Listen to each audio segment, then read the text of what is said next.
안녕하세요. 더의 수학 김병민 원장입니다. 이번 시간에는 무엇을 할 거냐면 학생들이 수학 공부를 대충 한다는 거에 대해서 좀 얘기를 해주고 싶어요. 지금 고등학교 1학년 기말고사는 지금 수학 하에서 순열조합이 들어왔잖아. 새 교육과정에서. 그래서 순열조합이 들어왔는데 경우의 수 문제가 사실 학생들이 봤을 때 쉽지 않은 파트일 거야. 근데 그 쉽지 않은 파트를 중2 때 배웠을 때도 그랬고 지금도 그렇고 되게 감각적으로 풀려고 들어. 감각적으로 풀려고 들다 보니까 수학이 항상 그렇게만 생각을 하는 것 같아. 수학적인 머리가 있어야지 문제를 잘 풀 수 있고 그렇지 않으면 힘든 과목이다. 사실 그렇지 않거든. 얼마만큼 우리가 그 문제 수학 공부를 하는데 학생들이 간과하고 있는지 선생님이 이 시간에 한번 보여줄게. 일단 경우의 수 파트에서 가장 처음에 나오는 게 합의 법칙하고 곱의 법칙이야. 합의 법칙, 곱의 법칙, 법칙이라 하니까 되게 거창할 것 같은데 사실은 이 부분이 선생님이 봤을 때는 제일 중요하다고 생각하는 부분이야. 근데 학생들 입장에서는 어때? 알 것 같으니까 그냥 넘어가잖아. 더하면 된다, 곱하면 된다. 그렇게 생각을 하는 건데 선생님이 일단은 합의 법칙이 뭔지, 곱의 법칙이 뭔지를 적어놨어. 합의 법칙을 보면 선생님이 체크해야 될 게 지금 몇 가지가 보이는데 첫 번째, 두 사건 A, B야. 이게 1번이고 체크해야 될 거야. 그리고 동시에 일어나지 않을 때 이거 체크해야겠네. 이거 2번. 그러니까 동시에 일어나지 않을 때라는 조건이 걸려있어. 그럼 동시에 일어난다면 혹시 동시에 일어난다면 동시에 일어났을 때는 다른 생각을 해야겠지. 다른 생각 필요. 이렇게 생각을 해놔야 되는 거야. 정확하게 동시에 일어나지 않을 때만 이 합의 법칙 쓸 거고 그래서 사건 A, B가 일어나는 경우의 수가 MN이면 A가 일어날 경우의 수가 M, B가 일어날 경우의 수가 N이면 이렇게 돼 있을 거야. 그래서 이제 또 이렇게 사건 A 또는 사건 B 얘도 체크해야겠네. 그래서 제일 처음에 봐야 될 게 뭐냐면 사건 A, B 합의 법칙에서의 두 사건 A, B야. 두 사건 A, B가 뭔지를 정확히 알아야 돼. 무슨 말인지 알겠어? 그리고 나서 곱의 법칙도 보여줄게. 곱의 법칙도 한번 보고 시작을 해보자. 곱의 법칙은 뭐냐면 얘도 똑같이 두 사건 A, B야. 요거 1번 체크해야 되고 지금 멘트 자체가 다르다는 게 느껴지잖아. 사건 A가 일어나는 경우의 수가 M이야. 그리고 그 각각에 대하여 사건 B가 일어나는 경우의 수가 N일 때야. 그 각각에 대하여 사건 B가 일어나는 경우의 수가 N일 때 이렇게 체크해야겠네. 얘는 전제 조건이 두 사건이 있는데 사건 A가 일어나는 경우의 수가 있고 그 각각에 대해서 사건 B가 일어나는 경우의 수가 있을 때야, 전제 조건이.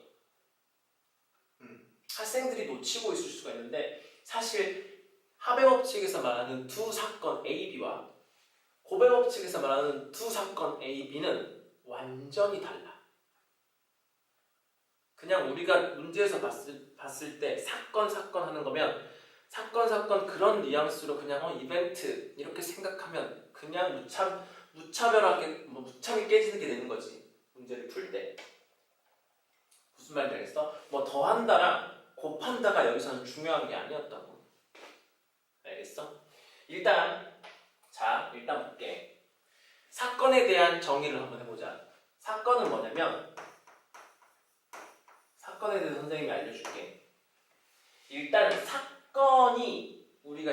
사건에 대해서 알려면 전제 조건이 시행을 알아야 돼.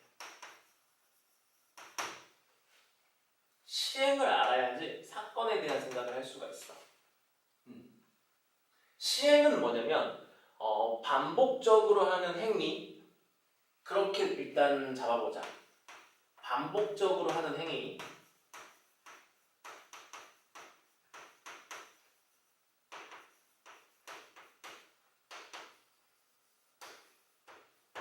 이걸 시행이라고 할 거야. 반복적으로 하는 행위. 예를 들어볼게. 주사위를 던진다. 그럼 나는 반복적으로 뭐 할 거냐면 주사위를 계속 던질 거야. 계속 던져. 던지다 보면 결과들이 어때? 내가 반복적으로 무슨 행위를 하다 보니까 그 행위를 할 때마다 결과들이 나오네. 행위를 하게 되면 할 때마다 결과들이 나온다.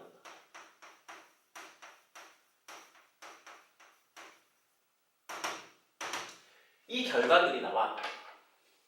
근데 결과들을 잘 관찰을 하고 보니까 어떤 공통된 특징을 갖는 애들을 내가 분류할 수 있을 것 같아. 공통된 특징. 공통된 특징이 있는 것들의 개수를 세볼 수 있을 것 같아. 그랬을 때 아까 처음에 얘기했던 주사위 얘기를 한번 해보자. 주사위를 반복적으로 계속 던져. 그러면 결과들이 계속 나오겠지. 던질 때마다. 그러면 결과들이 사실 1부터 6까지 결과가 반복적으로 나올 거야. 그러면 1부터 6까지 결과들 중에서 공통된 특징 잘 봐. 공통된 특징. 짝수라고 해볼게. 자, 2, 4, 6만 딱 추려봤어. 그러면 2, 4, 6의 공통된 특징은 짝수라는 거지. 그 짝수가 사실은 사건인 거야. 즉 공통된 특징이 뭐랑 매칭이 되는 거야? 얘가 사건인 거야. 공통된 특징이 사건인데 저기 합의 법칙에서 말하는 두 사건과 고배 법칙에서 말하는 두 사건은 다른 느낌이라고. 근데 학생들이 사건이라고 똑같이 생각을 하고 있는 게 가장 잘못된 거야. 경우의 수 스타트가 잘못된 거야. 선생님이 예를 들어서 설명을 해줄게. 자, 영역이 이렇게 있고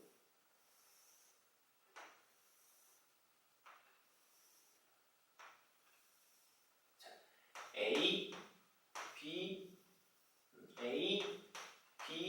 C, D라는 영역이 있고 색이 4가지 색이 있어.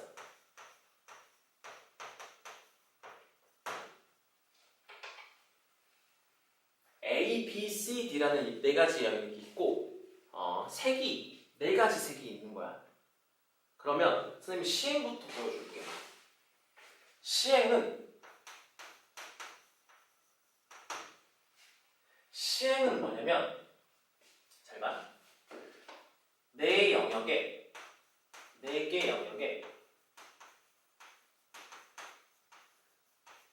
색칠함이야.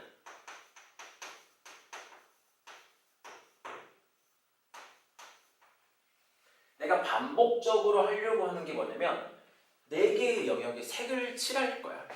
무슨 말인지 알겠어? 4개의 영역에 색을 칠할 거야. 반복적으로 하는 게. 근데 사건이 뭐냐면 자, 그 4개의 영역에 반복적으로 색을 칠할 건데 그런 결과들을 쫙 지켜봤더니 그 중에서 인접한 애들이 구분되게만 칠하면 된대. 인접한 영역이 구분되게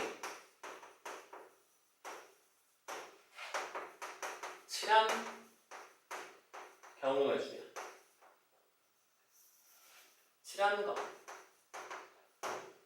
사건이 이건 거야. 내가 계속 저 영역을 칠했는데 그 칠한 결과들 중에서 총 결과들이 나올 거야. 그 결과들 중에서 인접한 영역이 구분되게 칠해진 것이 몇 개냐. 그 인접한 영역이 구분된다는 게 공통된 특징이고 사건이 되는 거야. 좀 더 볼게. 그러면 얘를 문제를 풀 때 우리가 학생들이 알고 있는 생각을 좀 가져가 보자. 학생들이 알고 있는 생각, 일단 A 영역에 A 영역, 그 다음에 B, C, D로 색을 칠한다고 학생들이 일단은 계획을 세울 거야. 그럼 A 영역에 색을 칠할 수 있는 가지수가 4가지가 될 거야. 그럼 잘 봐봐. 잘 봐봐. 자, A 영역에 색을 칠하는 사건. A 영역에 A에 색 칠하는 사건. 오케이? 그리고 B에 색칠하는 사건을 좀 보자고. 자, A에 색칠하는 사건에 대한 경우의 수가 4가지가 나오고 B에 색칠하는 사건의 경우의 수가 A하고는 인접하지 않기 때문에 A에 있는 각각의 A에 만약에 화이트를 칠했다 치자. 다시 4가지 색을 좀 구분해 볼게. 네 가지 색을 화이트, 블랙, 옐로우, 레드라고 하자. A에 색칠하는 사건이 그 경우가 4가지가 나오는데, 자, 화이트를 칠했다고 했을 때 B에 칠할 수 있는 사건은 3가지. 사건의 경우가. 블랙을 칠했다고 했을 때 B에 칠할 수 있는 건 화이트, 옐로우, 레드 3가지. 자, 옐로우로 칠했을 때도 B에 칠할 수 있는 게 이렇게 3가지. 레드도 마찬가지지. 자, 사건 A가 일어나는 경우의 수가 M이고 여기가 지금 4개고 그 각각에 대해서 B가 일어나는 경우의 수가 몇일 때? 3일 때. 일단 우리가 A를 칠하고 B를 칠해서 만들 수 있는 가지수는 얘 둘을 곱한다는 느낌이라고. 이게 지금 곱의 법칙이야. 그러니까 우리가 얘를 문제를 푸는 그 중간 과정 속에서 사건을 또 분류를 하는 거지. 아, 이런 내가 행위를 하고 나서 다음 행위를 할 거다. 그 각각이 사건이 되는 거야, 곱의 법칙은. 근데 앞에서 일어나는 사건 그것마다에 뒤에서 일어나는 사건의 개수가 같아야 된다는 거야. 무슨 말인지 알겠어? 그리고 나서 내가 C를 칠할게. C를 칠할 건데, 자, C 입장은, 자, 잘 봐. C 입장은 B하고 인접해 있기 때문에 B에 칠해진 것을 제외하고, B에 칠해진 것을 제외하고 뭐 색을 칠해야 되니까 C 입장에서는, 자, B가 지금 3가지 경우가 나왔고 여기에 곱의 법칙을 사용을 했다고. 근데 C 입장에서 B하고 인접해 있기 때문에 C를 B만 제외한 나머지 색을 칠할 수 있다라고 놔버리면 일단은 그렇게 놓고 진행을 할 거라고. 근데 T 입장에서 봐봐. T 입장에서 보니까 C하고 A하고 인접해 있는데, 자, C는 A하고 영향을 받지가 않아. 얘는 오로지 B한테서만 영향을 받기 때문에 C는 얘만 신경을 썼는데, 그래서 C가 A랑 같을 수도 있고 다를 수도 있어. 무슨 말인지 알겠니? 그러니까 잘 봐. C가 지금 3가지가 나오는데 얘 각 각각에 대해서 만약에 C가 A랑 같다면 D는 세 가지 색을 칠할 수 있을 거야. 얘 둘이 색깔이 같기 때문에. 근데 C에 A랑 다른 색깔을 칠한다면 D가 어때? 색깔이 두 가지로 바뀌기 때문에 C 각각에 대해서 D가 일정한 값이 안 나온다는 거야. 각각에 대해서 일어나는 경우가 n으로서 일정하지 않기 때문에 여기 파트에 곱의 법칙이 성립이 안 돼서 얘를 지금 일단 쪼갤 거야.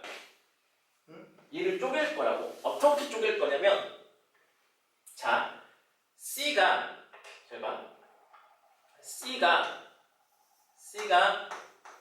A랑 다른 사건, C가 A랑 같은 사건. 일단 A 영역을 칠하고 B 영역을 칠했다고. 근데 C가 A랑 다른 사건으로 칠할 거야. C가 A랑 같은 사건으로 칠할 거야.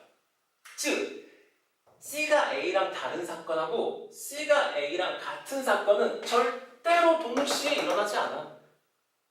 C가 A랑 다르면 다른 거고 같으면 같은 거기 때문에 절대로 동시에 일어나지 않아.